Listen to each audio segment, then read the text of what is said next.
আসসালামু আলাইকুম। এটি একটা সতর্কতামূলক ভিডিও।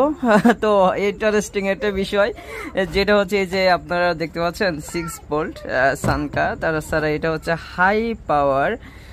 এখানেও হচ্ছে আপনারা দেখতে পাচ্ছেন এটা হচ্ছে আপনার 4 বা 4.5 এম্পিয়ারের 6 ভোল্ট 4.5 এম্পিয়ারের একটি ব্যাটারি।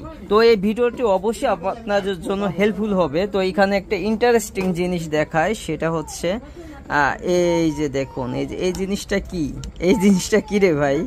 এই যে এই পাশে দেখুন, এই পাশে অর্থাৎ সমান বরাদ্দে এটা দেওয়া হয়েছে। আমি যখন এটি কাটার পরে খুলতে গেলাম, তো খোলার পরে যখন এই জিনিসটা চোখে পড়লো, তখন চিন্তা করলাম যে না, আপনাদের কিছু হয়তো ধারণা দেওয়া উচিত। যারা ব্যাটারি কিনেন, 6 ভোল্ট ব্যাটারি কেনা থেকে সাবধান থাকবেন। এটা কোন ব্র্যান্ডের, কিভাবে কিনছেন। এই ব্যাটারি কেনার সময় কিন্তু এরকম আজব কোনো জিনিস আমার চোখে পড়ে নাই। তো এই ব্যাটারিটা খোলার সময় এই আজব জিনিসটি পড়ছে। তো এইখানে কিন্তু দেখতে পাচ্ছেন আপনার 4.5 এম্পিয়ার, এটা হচ্ছে 4.5 এম্পিয়ারের মতো একটি ব্যাটারি। তো এটি খোলার সময় যে কাজটা দেখতে পাচ্ছেন, আমি সবগুলোই খুলবো।